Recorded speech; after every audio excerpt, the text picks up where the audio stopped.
Hello friends, Krishna classes के online platform पर मैं अजय बुढ़ानिया आप सभी का स्वागत करता हूं। फिर से हम लोग डेली करंट अफेयर प्रोग्राम में आप सभी का स्वागत है। शुरू करते हैं आज का पहला क्वेश्चन। देखिएगा आप, फर्स्ट क्वेश्चन आपके सामने कि हाल ही में हुई घोषणा के मुताबिक किस राज्य में भारत का पहला हिम तेंदुआ संरक्षण केंद्र बनेगा। हिम तेंदुआ संरक्षण केंद्र का मतलब क्या है? Snow leopard conservation centre. Him तेंदुआ को अंग्रेजी भाषा में क्या कहते हैं? Snow leopard conservation centre. ठीक है,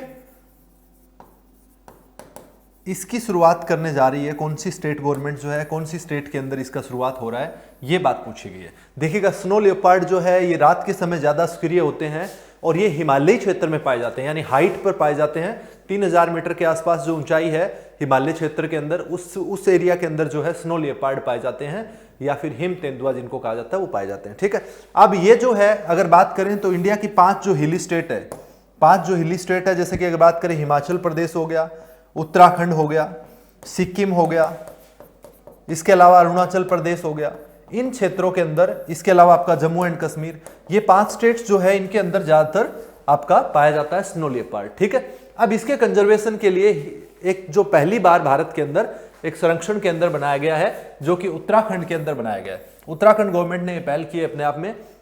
इसके बाद क्या होगा कि उत्तराखंड में जो विंटर के समय टूरिज्म को बूस्ट किया जा सकेगा, इसका भी एक पर्पज है, क्योंकि ये ज्यादातर हिली स्टेट्स जो है वो टूरिज्म इंडस्ट्री पर ज्यादा से ज्यादा फोकस करती है। ठीक है ना, तो हिम तेंदुआ संरक्षण के अंदर उत्तराखंड के अंदर बना है, तो उत्तराखंड के बारे में आपको ध्यान रखना है। उत्तराखंड की राज्यपाल अभी वर्तमान में कौन है? बेबी रानी मौर्य, वो भी आपको ध्यान रखना है। बेबी रानी मौर्य जो है वो उत्तराखंड की राज्यपाल है। इसके अलावा बिहार की राज्यपाल कौन है अभी? फागू चौहान। और असम जो है उसकी बात करें तो असम के कौन है? जगदीश मुखी। ठीक है, इसके अलावा पंजाब के वीपी बदनौर। ठीक है, चीफ मिनिस्टर्स के नाम आप लोग रिकॉल करेंगे, साथ साथ हम लोग बार बार रिपीटेडली क्लासेस करेंगे, तो उसके अंदर आपको कुछ ही समय के बाद जो है चीजें याद रहने लग जाएगी। ठीक है, रिवीजन आपकी होती रहेगी साथ साथ। ओके, इसके बाद उत्तराखंड जो है उसने ये पहल की है, तो ध्यान रखना है पहले क्वेश्चन का आंसर सी आपका करेक्ट हो जाएगा, उत्तराखंड। राइट, इसके बाद अगर उत्तराखंड की बात करें, स्नो लियोपार्ड की बात हो रही है, तो जिम कॉर्बेट नेशनल पार्क जो है उत्तराखंड के अंदर वेरी फेमस, भारत का पहला नेशनल पार्क जो है जिम कॉर्बेट नेशनल पार्क भी कहां पर है? उत्तराखंड के अंदर। Jim Corbett national park, Jim Corbett national park जो है उत्तराखंड के अंदर ही है, ये भी ध्यान रखना है। क्लियर? इसके बाद नेक्स्ट क्वेश्चन, अगला क्वेश्चन आपका, प्रतिवर्ष राष्ट्रीय हथकरघा दिवस नेशनल हैंडलूम डे कब मनाया जाता है? नेशनल हैंडलूम डे जो है, हथकरघा दिवस, ये 2015 में इसकी शुरुआत हुई थी। कब शुरुआत हुई थी इसकी? 2015 के अंदर, 2015 में शुरुआत हुई थी। अभी जो बनाया गया है ये छठा नेशनल हैंडलूम डे जो था वो 2020 के अंदर मनाया गया है, छठा, 6th वन। 2015 में शुरुआत हुई थी और कब मनाया जाता है तो देखिएगा, क्यों मनाया जाता है वो देख लीजिएगा आप। स्वदेशी मूवमेंट, नाम सुना होगा आपने, स्वदेशी मूवमेंट की शुरुआत हुई थी कब? जब भारत में बंगाल का विभाजन कर दिया गया था 1905 में लॉर्ड कर्जन के द्वारा। 1905 में लॉर्ड कर्जन ने जो है बंगाल विभाजन की बात की थी, तो उस समय स्वदेशी मूवमेंट या स्वदेशी आंदोलन की शुरुआत हुई थी। और स्वदेशी आंदोलन जो है 7 अगस्त को शुरू किया गया था, और वही 7 अगस्त जो है स्वदेशी मतलब कि जो हमारे हैंडलूम एंड हैंडीक्राफ्ट इंडस्ट्री है उसको ज्यादा से ज्यादा प्रमोट करने के लिए हम लोग उसी दिन को 7 अगस्त के ही डे को ले रहे हैं स्वदेशी या नेशनल हैंडलूम डे जो है, या राष्ट्रीय हथकरघा दिवस के लिए। ठीक है, तो 7 अगस्त की डेट जो है वो आपकी इसका करेक्ट आंसर हो जाएगा। 7 अगस्त को मनाया जाता है, 2015 में 7 अगस्त को शुरू किया था ये। ठीक है, इस बार कोविड-19 के चलते जो है वर्चुअली इसका सेलिब्रेशन किया गया टेक्सटाइल मिनिस्ट्री के द्वारा। और टेक्सटाइल मिनिस्ट्री के अंदर टेक्सटाइल मिनिस्टर कौन है अभी आपको पता है सबको, जो कि पहले एचआरडी मिनिस्ट्री में थे, एचआरडी मिनिस्टर थे भारत के, वो है अभी टेक्सटाइल मिनिस्टर कौन? स्मृति ईरानी जी। ठीक है, स्मृति ईरानी जी। तो इनके द्वारा जो है वर्चुअल सेलिब्रेशन किया गया। ठीक है, क्योंकि इस बार इकट्ठे नहीं हो सकते लोग कोविड-19 के चलते या कोरोना के चलते, तो ये ध्यान रखना। 7 अगस्त इसका करेक्ट आंसर हो जाएगा। ध्यान रखना, इंपॉर्टेंट क्वेश्चन है, क्योंकि स्वदेशी पर ज्यादा से ज्यादा फोकस कर रहे हैं हम लोग। तो कब शुरू किया गया, क्यों किया गया, वो सारी बातें।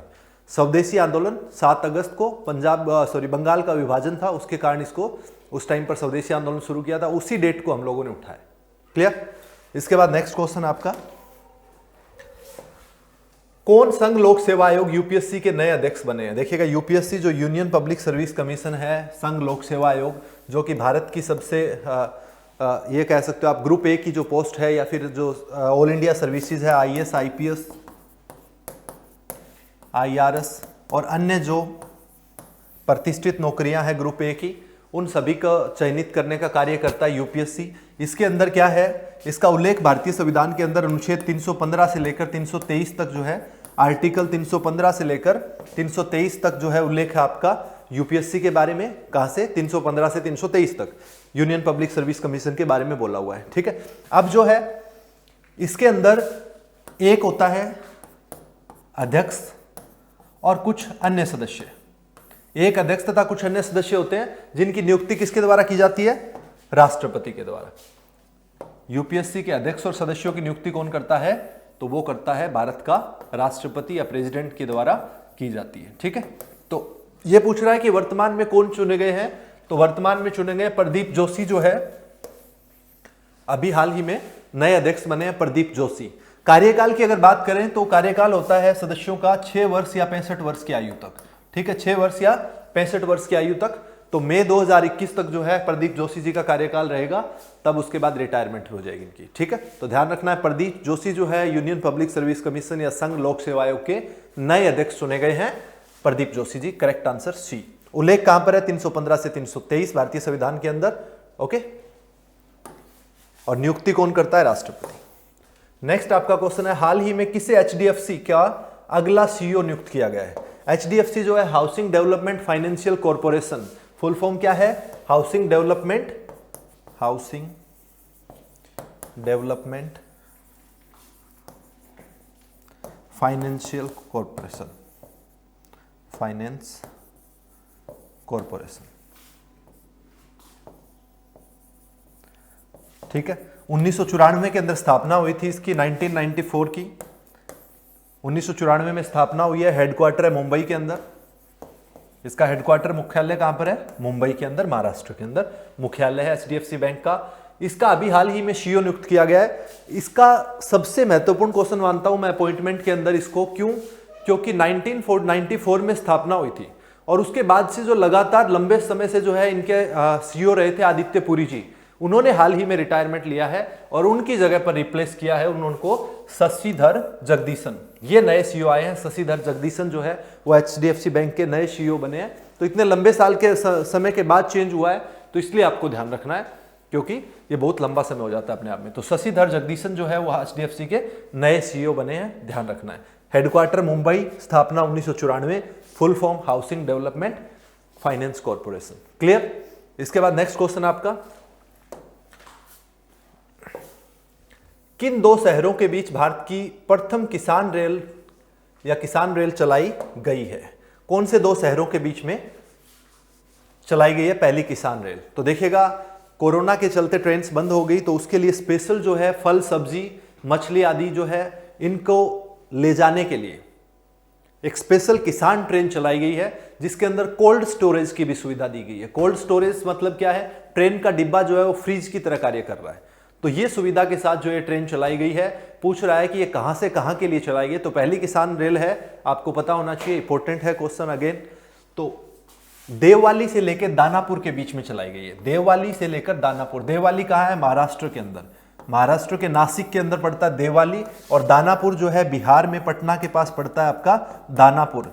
दानापुर जो है बिहार में पटना के पास पड़ता है, जहां पर सोन नदी जो है दानापुर के पास ही सोन नदी गंगा के अंदर आके मिलती है। ठीक है, तो वही दानापुर है। ये दानापुर बिहार में है और देववाली है महाराष्ट्र के अंदर। तो ये ध्यान रखना है, महाराष्ट्र और बिहार के बीच में, देववाली से दानापुर के बीच में ट्रेन चलाई गई है, प्रथम किसान रेल। इसका मुख्य उद्देश्य फल, सब्जी, वो खराब होने वाली चीजें हैं, फल फूल सब्जियां जो है वो किसान उसको अपने उस रेल के थ्रू जो है भेज सकते हैं। तो ये एक अपने आप में बहुत अच्छी बात है। तो ये शुरू हुई है देववाली से दानापुर के बीच में। क्लियर है? नेक्स्ट क्वेश्चन,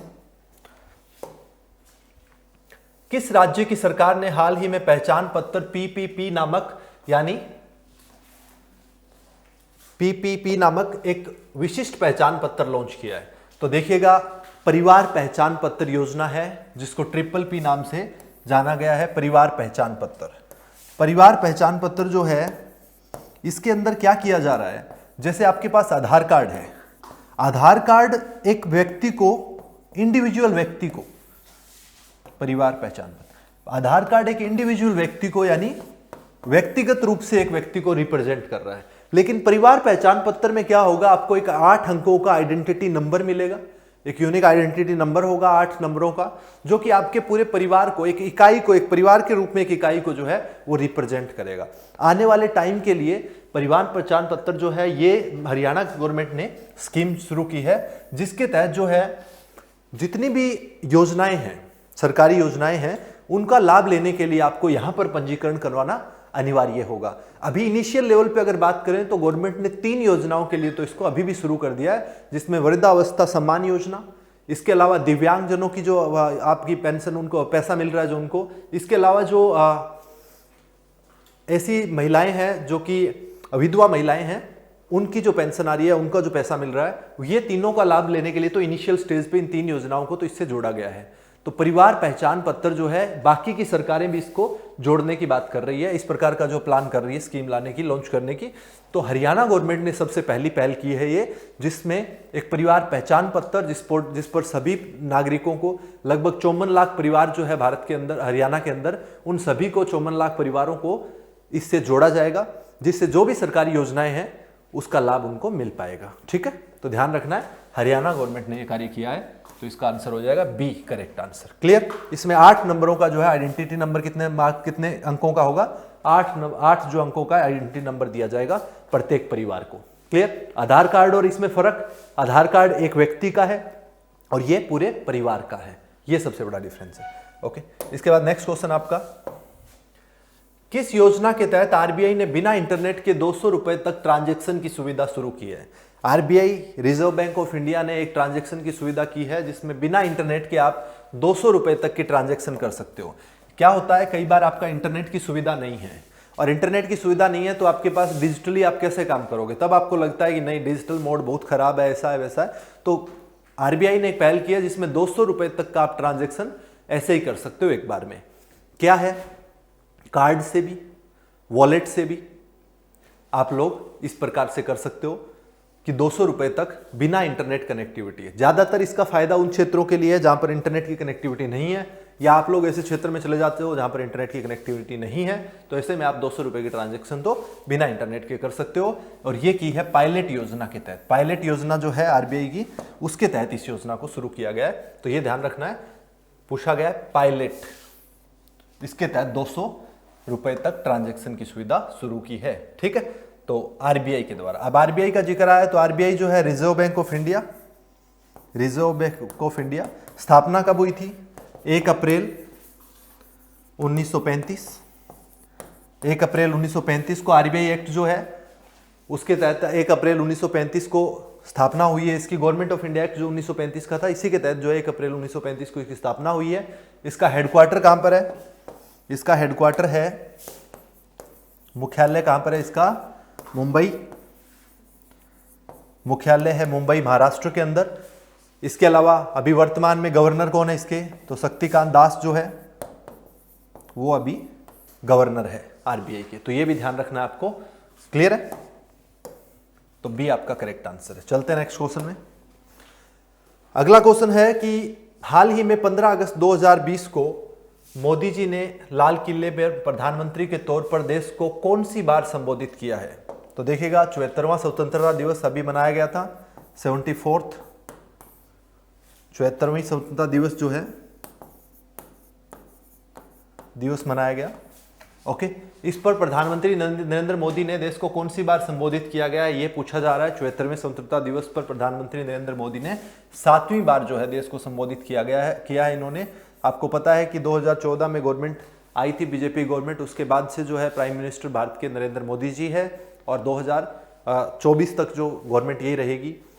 इस तक जो है 2024 तक बीजेपी गवर्नमेंट है। अभी तो पता नहीं लग रहा है, क्या पता लोकसभा भंग होके खत्म भी हो सकती है, बट स्टिल हम लोग सोच रहे हैं 2024 तक। तो इसके बाद जो तीसरी बार जो सबसे ज्यादा बार संबोधित करने वाले व्यक्ति बन गए हैं नरेंद्र मोदी जी। पहले नंबर पे जवाहरलाल नेहरू आते हैं, वो सबसे लंबे काल में भी रहे थे, उन्होंने सबसे ज़्यादा बार वहाँ से संबोधित किया है या झंडा फहराया, कुछ भी कह सकते हो आपको। इसके बाद इंदिरा गांधी जी और तीसरे नंबर पर है प्रधानमंत्री नरेंद्र मोदी जी। क्लियर है? तो इसका ऑप्शन आपका ए सही हो जाएगा 7वीं बार। क्लियर? इसके बाद है नेक्स्ट क्वेश्चन। अगला क्वेश्चन है, आईसीसी ने हाल ही में किस देश को 2020 वर्ल्ड कप 2021 की मेजबानी दी है? कौन सा देश है जिसको मेजबानी दी है 2021 का? देखिएगा 2020 के अंदर होना था ऑस्ट्रेलिया के अंदर। 2020 के अंदर आईसीसी जो 2020 वर्ल्ड कप है वो होना था ऑस्ट्रेलिया के अंदर, लेकिन कोरोना की वजह से, कोविड-19 पेंडेमिक की वजह से ये नहीं हो पाया, इसको रद्द करना पड़ा और 2021 के लिए मेजबानी दे दी है इंडिया को। भारत करेगा 2021 के अंदर इसकी मेजबानी। इसके अलावा 2022 के अंदर जो होगा उसमें फिर से जो 2020 में नहीं हो पाया था उसके लिए ऑस्ट्रेलिया को इसकी मेजबानी दी जाएगी। ठीक है? तो 2022 में ऑस्ट्रेलिया में होगा, 2020 में ऑस्ट्रेलिया में होना था, कोरोना के कारण रद्द हुआ, तो क्यों किसको दिया? 2021 में इंडिया में होगा अब, और वो जो 2020 में नहीं हो पाया था उसको अब 2022 में ऑस्ट्रेलिया के लिए। क्लियर है ये चीज? तो ये ध्यान रखना है। इसके अलावा अगर हम लोग बात करें तो आईसीसी महिला वर्ल्ड कप जो है वो होना था न्यूजीलैंड के अंदर। वो कहां होना था? वो होना था न्यूजीलैंड के अंदर, जिसे कि स्थगित कर दिया गया अभी 2022 तक। अब 2022 में होगा वो, 2022 तक स्थगित कर दिया गया है उसको। फरवरी मार्च 2022 तक जो है स्थगित हो गया ये, जो कि 2020 में होना था न्यूजीलैंड के अंदर। तो ये भी ध्यान रखना है आपको। तो इसका करेक्ट आंसर क्या हो जाएगा? इसका करेक्ट आंसर हो जाएगा भारत, क्योंकि 2020-21 का पूछ रहा है। अगर 2022 का पूछे तो ऑस्ट्रेलिया आंसर हो जाएगा 2022 का। ठीक है? अगर पूछे 2020 में कहाँ होना था तो ऑस्ट्रेलिया में होना था। ठीक है? 2021 का पूछे तो भारत। क्लियर है सारी चीजें? तो ये ध्यान रखना है आपको। इसका करेक्ट आंसर हो गया ए। इसके बाद चलते हैं नेक्स्ट क्वेश्चन। आईसीसी का चेयरमैन कौन है अभी, और आईसीसी का हेडक्वार्टर कौन है, कहां पर है, ये बात आपको पता होनी चाहिए। आईसीसी का हेडक्वार्टर कहां पर है? यूएई, यूनाइटेड अरब अमीरात के अंदर हेडक्वार्टर है। ठीक है? दुबई में। तो ये आपको पता होना चाहिए। इसके अलावा जो है आईसीसी जो है इंटरनेट आपकी अगर बात करें स्थापना की तो 1909 के अंदर आईसीसी की स्थापना हो चुकी है, ये भी होना चाहिए। ठीक है? इस तरह से कुछ चीजें जो है अपने आप से जोड़ने की कोशिश करनी है आपको, अगर कोई भी नाम आ रहा है। बीसीसीआई अध्यक्ष की बात करें अभी, तो बीसीसीआई अध्यक्ष कौन है? सौरव गांगुली जो है बीसीसीआई अध्यक्ष है अभी वर्तमान में। क्लियर? इसके बाद है आपका नेक्स्ट क्वेश्चन। 15 अगस्त 2020 को किन 2 खिलाड़ियों ने अंतरराष्ट्रीय क्रिकेट से संन्यास की घोषणा की है? आप सभी को पता है किन्होंने की है। इसका आंसर आप लोग कमेंट में भी दे सकते हैं, और साथ ही मैं और भी विस्तार से भी इनके बारे में कुछ लिखना चाहते हो तो लिख सकते हो, बट मैं आंसर यहीं पर दे रहा हूं इसका। कौन है वो? महेंद्र सिंह धोनी जी और इसके अलावा सुरेश रैना। इन 2 व्यक्तियों ने 15 अगस्त 2020 को स्वतंत्रता दिवस के दिन अंतर्राष्ट्रीय क्रिकेट से संन्यास की घोषणा कर दी है। तो ये अपने आप में एक बहुत बड़ी बात है क्रिकेट फॉलोअर या क्रिकेट लवर्स के लिए, जो है ये बहुत बड़ी बात है, जो कि समझ सकते हैं सभी लोग। तो ये 2 व्यक्ति हैं जिन्होंने अभी हाल ही में क्रिकेट से, अंतर्राष्ट्रीय क्रिकेट से संन्यास ले लिया है। क्लियर है? तो आज के क्वेश्चंस इतने ही थे, बाकी की चीजें हम लोग अगली क्लास में डिस्कस करेंगे। तब तक पीछे की सभी वीडियोस को देखते रहिएगा। Thank you so much, bye bye.